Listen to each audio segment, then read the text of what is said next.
Hello and welcome to Explore Xenia TV and this edition of Express Xenia, a program featuring news, views, and information in and around Xenia. I'm your host, Lee Warren, and today I'm joined by Dr. Alton Johnson, Dean and Director of Central State University's College of Engineering, Science, Technology, and Agriculture, commonly known as CESTA.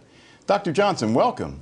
A pleasure. How you doing, sir? Glad that you're here. Yeah. Now listen, Dr. Johnson, I know a bit about your background, but perhaps all the folks in our viewing audience might not know who you are and what you actually do. Can you tell us a little bit about yourself?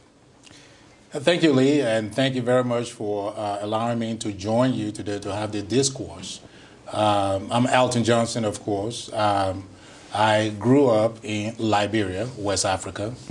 Went to school at the University of Liberia in general agriculture, got a undergraduate degree, and then came to the United States when I was a young man to pursue the master's degree in agronomy, which deal with crops and plants and soil, but the specific area of my study was soil and water conservation and management.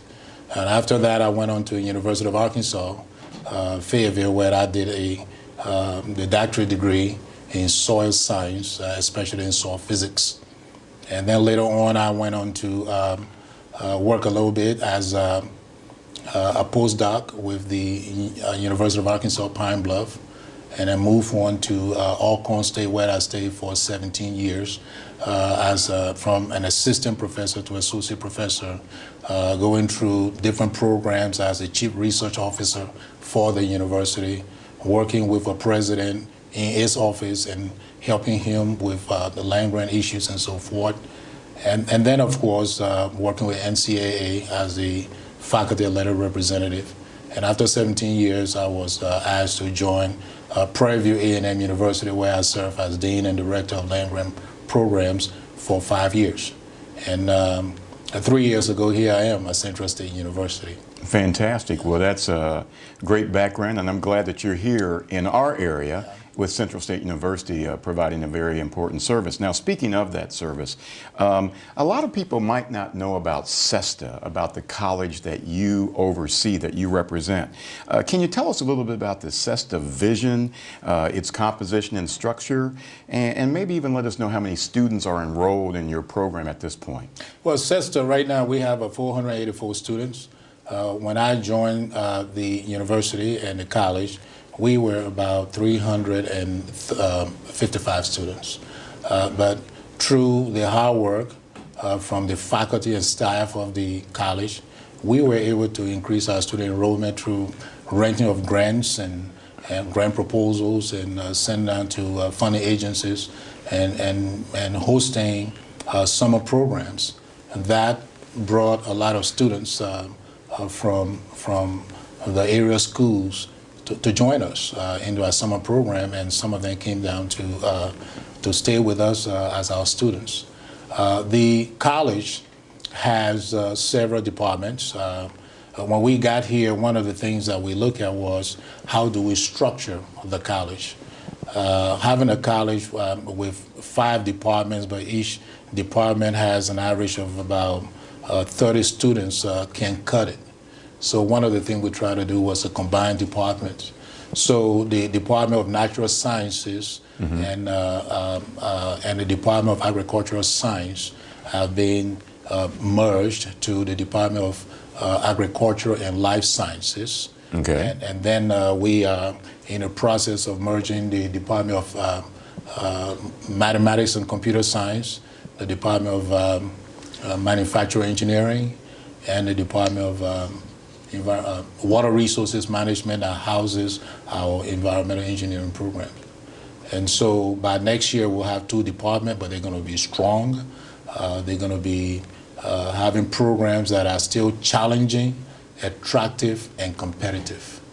The total number, as I said, was 484. We hope that in fall next year, we want to reach 600. And there are opportunities to do that because we are working with our staff and faculty to get scholarships to our college.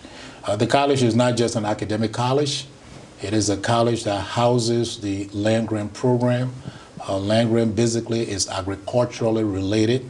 And sometimes people think that the LandGrant Program needs to be all over the place, that doesn't deal with agriculture, but it does deal with agriculture and only agriculture and agriculture-related activities. Okay. Can you sort of help further clarify and tell us the background of the land grant? Because I think sometimes people get confused by that. So there seems to be an interstitial relationship between the college and the land grant. Yes. But can you define it a little bit more and tell us the history of the land grant program? Well, the LandGrant Program, historically, colleges in the United States in the 1800s catered to only the elite class.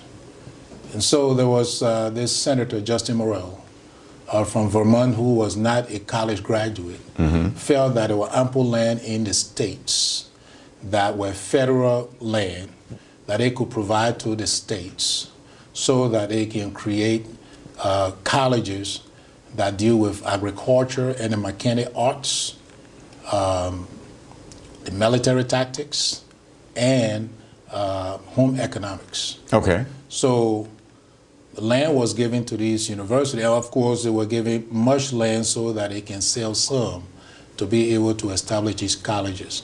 So that's why most of them were called the A&M college, agriculture and mechanical. I got you. And so forth. So you think about Texas A&M Texas or Alabama A&M. Yes. Right, yes. right. And so you have the Ohio State, Penn State, and so forth. So the thing about it was that it was a bill that passed, but it was not veto-proof. And so it went to President Buchanan. After it passed, the Senate, President Buchanan vetoed it. But it remained dormant until Abraham Lincoln, when he passed that bill. And then, of course, in 1862, it became the law to creating these universities. But because of segregation and racism in the United States, African Americans or people of African American descent or African descent could not go to these schools. And so there was an amendment to the bill in 1890 to creating such a university or college or colleges in the southern states that did not allow African American or African descent, children of African descent to go to those universities. So that's why you have the Alabama A&M, the Prairie View A&M, the Alcorn State University, and so forth. Okay. And so that's how they started, and including Tuskegee. So there were 18 of them until 2014, when a university from the border state joined, and that university is Central State University. I'll be darned. And now I've been hearing a lot about the land grant designation, the fact that you are now going to have certain monies by which to further build your programs, your outreach programs. There's a lot of tentacles to this land grant designation. There's a lot to learn, but maybe you can let our audience know what this truly means to this area, to Xenians, and to folks in the Clark County area, Montgomery County, Greene County. Can you expand upon that? Yes. The thing about the land grant program in the states, they are formula based in terms of the resources we get. There is a formula. And so 20% of that money, when it's provided to a university or to the group of university, that 19 of us, 20% is divided across the board amongst all 19 universities. Then 40% is based on the number of farms in your state as a fraction of all farms within those states that are part of the land-grant system, the 1890 land-grant system. Okay. And then the other 40% is based on rural population of the state. The rural population of the your- entire state. Of your entire state. Okay. As compared to the overall rural population of the states with the 1890 institutions. And so if you look at it that way, Texas is always the highest. Texas has about 28 million citizens with a very high population of rural population. And then you come into a higher percentage of rural population. And then you come to Ohio, that's 11.64 million. And so Ohio comes next, and so forth. So of that 40%, Texas is first. Yes. In terms of getting most of the money, and then next is Ohio. Right after Then, Texas. Yes. Okay. Then you come to the number of farms. Number of farms, Texas is first, about 428,000 farms. Then you go to Missouri, that is about 94,000 farms. Then Ohio, that is about 75,000 farms. But because of the rural population and the number of rural population, Ohio always comes second to Texas. Okay. And so as a result, our resources will always be next in line in terms of Texas. So if we have farms diminishing and farms combining, that eats into our ration. So it's always good to keep the number of farms. It is not the size of the farm, but the number of farms. Okay. Yes, and so that's how we get the resources. So most of our work is geared towards looking at rural Ohio. How do we serve the needs of rural Ohio?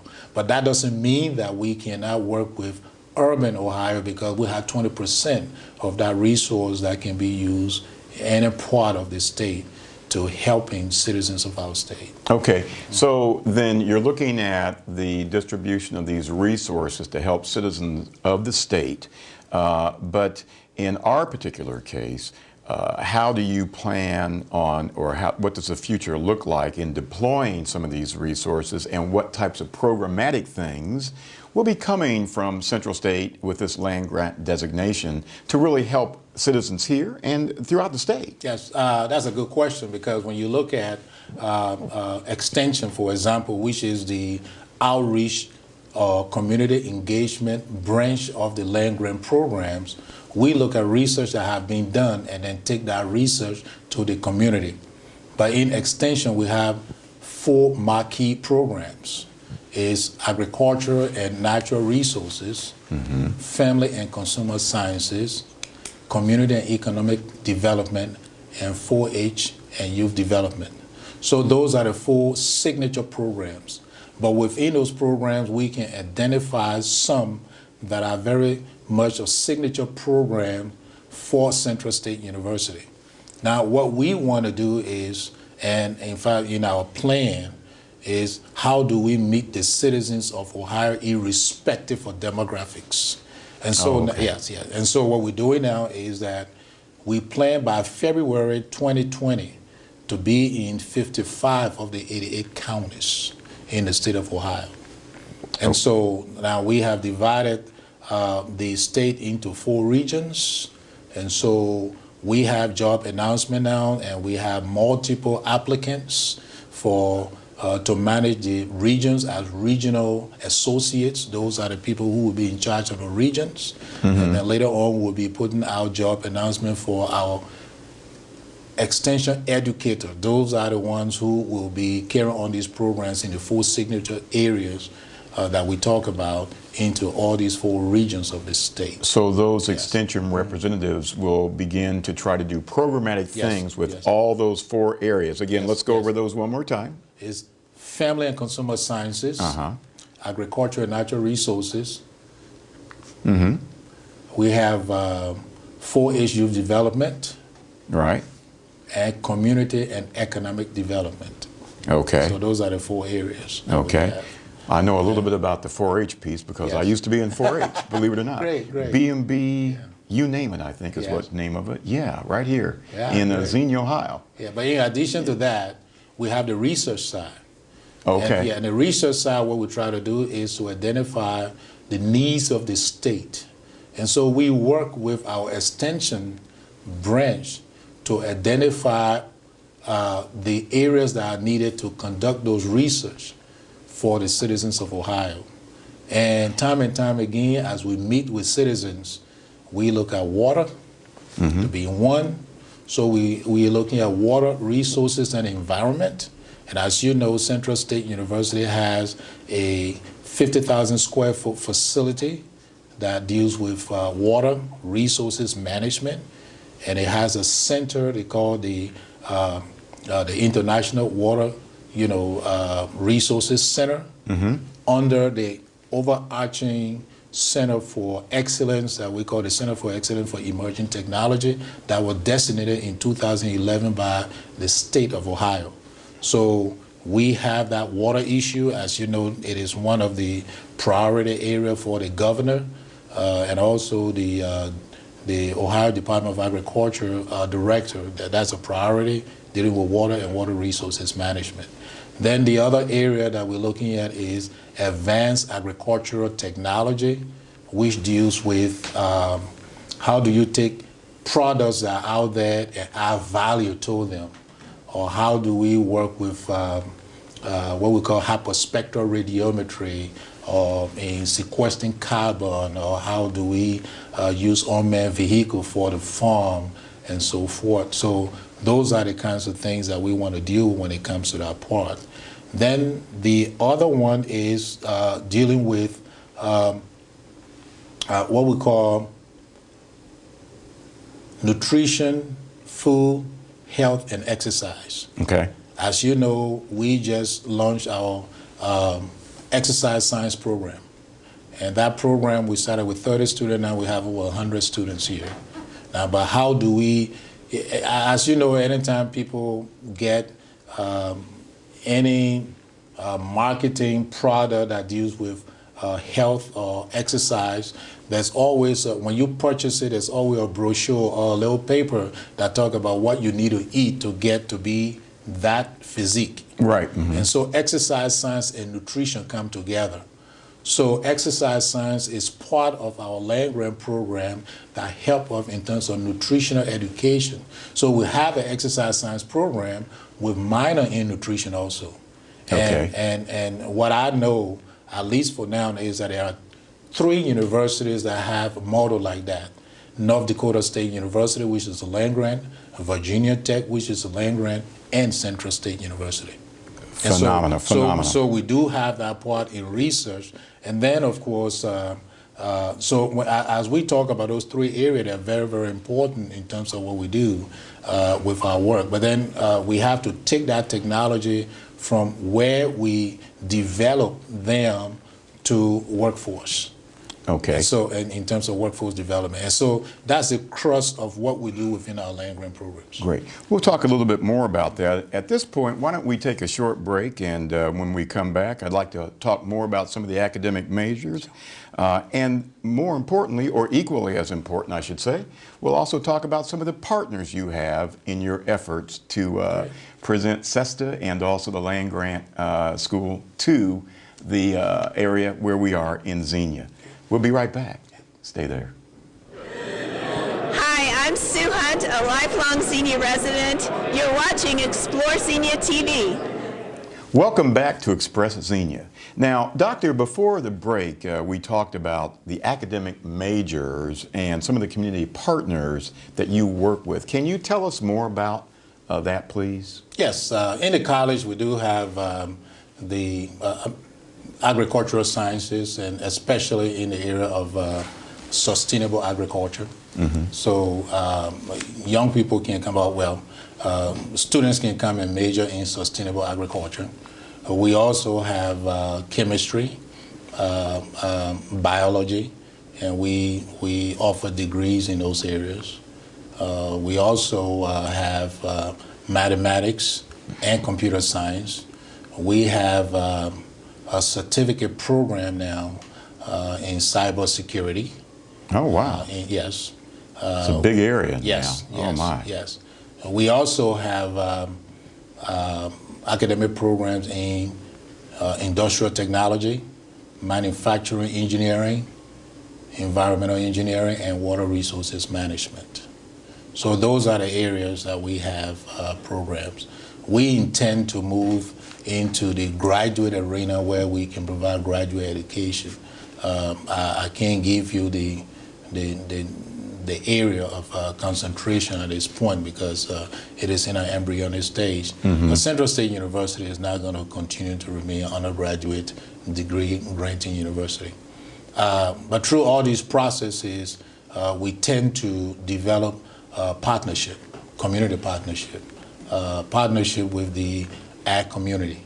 And being a land-grant college, one of the things that we've tried to do is how do we develop relationship with the Ohio Farm Bureau Federation.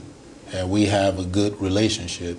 One of the few 1890 institutions in the country to have this kind of good relationship with the Ohio Farm Bureau Federation.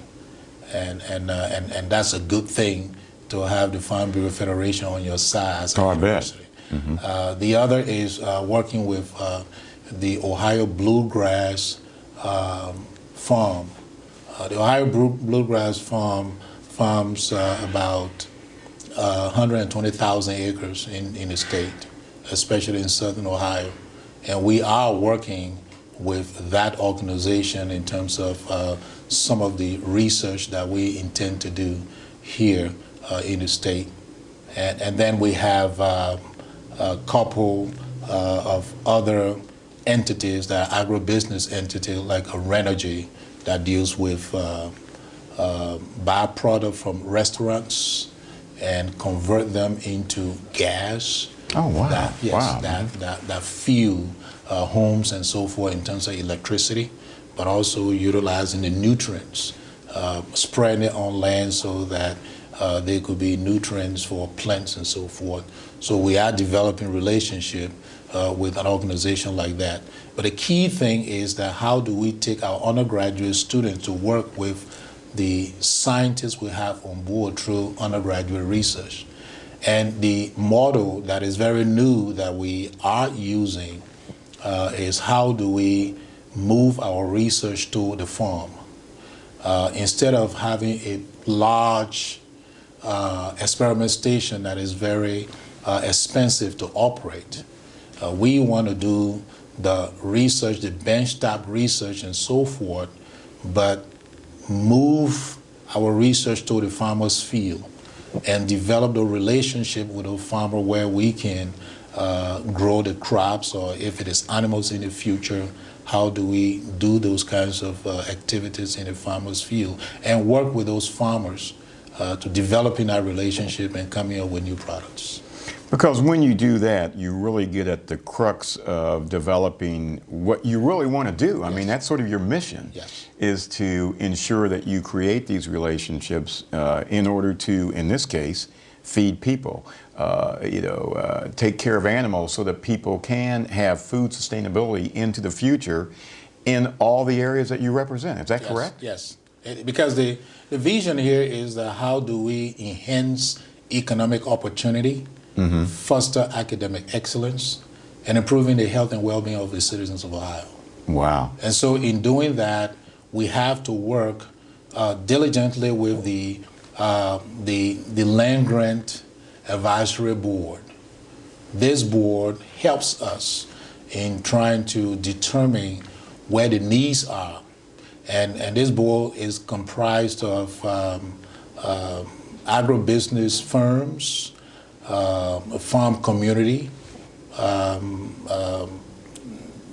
people who represent, well, let's say the legislature in terms of their staff, getting them involved in the process and so forth, because those are the people who help us. Even the farm community, the citizens of Ohio, they help us in determining how we can utilize this resource. And we were fortunate to to have some other resource come our way because of the good graces of or the visioning of select delegation of the Ohio, or let's say the Ohio delegation, congressional delegation, that now will position us to be able to help the citizens of Ohio more.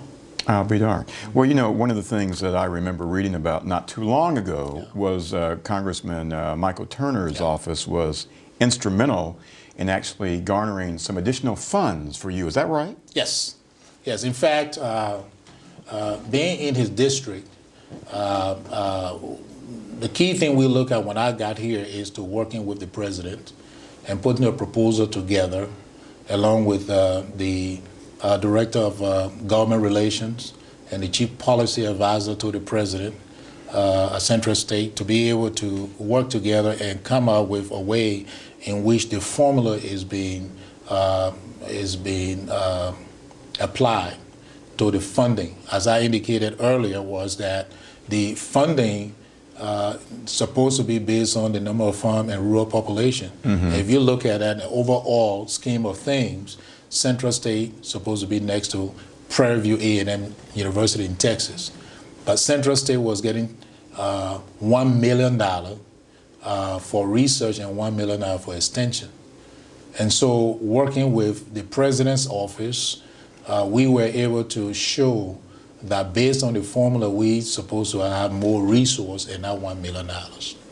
And so, the proposal was sent to Representative Turner, since we are in his district, right. Congressman Turner, and so he put this into as an amendment into the 2018 Farm Bill, and of course it passed by 3 votes in the House of Representatives and went to the Senate, thanks to Senator Brown, Sherrod Brown, and supported by Senator Rob Portman, to make sure that it went through the Senate. I think it was overwhelmingly passed. But there were other people, of course, who were in the background that made sure that this bill passed in the House, because the alum of Central State, Congresswoman or Congressman Joyce Beatty, was right on the floor to make sure, along with Congressman Marshall Fudge from the state of Ohio, to make sure that the Congressional Black Caucus was all in. There was some tough situation, but to swallow that pill and stand for Central State University. So the select delegation from the Congress, in terms of Ohio, that represented Ohio, did a great job to providing Central State that money. So we were able now to move from $2 million to more than that, which is because the state provide a 50-50 match. I'm sorry, 1-to-1 match. Okay. And so now we were getting $4 million from the state and federal combined for the 2 programs. Now we're getting $12 million. Well, there you go. I mean, that's a great example of how bipartisan connections really work. Yes. And in this particular case, worked for folks in the Miami Valley region. I mean, the Clark County, Greene County, and Montgomery that you've talked about before. So that's great. That's fantastic. Okay. Go ahead. But in a major scheme of things, is this. When you say $12 million in a year, we looking at, okay, how do we bring money to this university? We are talking about $60 million over a 5-year period and $120 million over a 10-year period. Now, this money is permanent. It is not one of those that's a grant and it goes away. Right. It is in by statute. And one of the things we did is, how did we work with the policy people in the Secretary of Agriculture office to make sure that that money was permanent. So the $1 million they were providing us was based on the 1977 Farm Bill. We were able to talk with the policy folks to take us from that 1977 Farm Bill, the language, and put us in the 2018 Farm Bill that made our base to be $3 million per each of the programs. And according to the verbiage put in there, all the other 1890 institutions, if there were to be a cut, they can be cut to no less than $1 million. Central State will be cut to no less than $3 million. Yeah, it's so wonderful. it is $6 million with state matching 1-to-1. That's $12 million that will come to the state, even if we're not getting any additional fund. So you think about $60 million over 5 years for Central State University LandGrant Program to move us to serving the needs of the citizens of Ohio. That's incredible. I know that you have additional partners. We won't belabor that right now, but I know USDA is involved with Yes. you. You worked with the Greene County Health Department, I believe, some other partners. You're at the Reach Center, Yes. you know, to give programs there to help people in the Xenia area learn things about how to have better nutrition, better Yes. financial resources, etc. Yes. All these great things that Central State's doing. I've got to ask you this, Doctor, before we finish up here. This to me seems like, I mean, if you look down the road, you know, 20 years from now, and you look back and you say, you know, this was going on at Central State, it's almost like we can become the epicenter of just a really phenomenal situation where Central State and the Greene County area is known as ground zero for helping people to improve their lives through food sustainability, through education, through employment, through workforce development. I mean, you've got to be excited about this, right? Yes, and furthermore, you're looking at a university that I can say is just starting, but is moving on the right trajectory when you look at Chairman Hatcher and the other 8 members of the Board of Trustees in terms of the phenomenal job that they're doing, along with President Hammond, in terms of what they've done and trying to move this university. What we're trying to do is do our part. So when you look at this university in the next 10, 20 years, number one, we want a university that the citizens of Wilberforce community, the Greene County Township or the Xenia Township and the city of Xenia can all be proud of. So say this is a place that I want to bring my grandson or my child to go to school, because it's providing that opportunity. Because what we do, number one, we have one of the lowest fare school fee in the state. But we also want to make sure that we providing programs that are challenging, that are competitive, and that are attractive. So in 20 years, we are looking at a university that we want to move from 2,000 students to about 8,000, 9,000 students because of mechanisms we're putting in place, and working with the business community and bringing about agricultural business. Because when you look at agriculture in the state of Ohio, that is the number 2 industry, it is a business. How do we grow that area as a land-grant university here? So those are the things that we want to look at, and that will help us.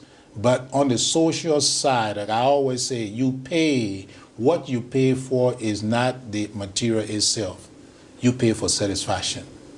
And so we want to make sure that everybody here in this area is proud of this university because it is their university. So I want to say to you and everybody else here, welcome to your university, Central State. Wow, that's phenomenal. Thank you, Dr. Johnson. I really appreciate it. And also thanks for your service to college-bound students in the Xenia community and for sharing this information with us today. We truly do appreciate it. Now, if you want more information about Central State University's College of Engineering, Science, Technology, and Agriculture, or the 1890 land-grant designation, then what you might want to do is just log on to centralstate.edu. That just about does it for today, but before we go, if you want to know anything else about the city of Xenia, you can just check out explorexenia.com, and remember, it's easy, explorexenia.com, for anything and everything about the city of Xenia. Thanks again, and until next time, do take care. Thanks for tuning in to Express Xenia Today.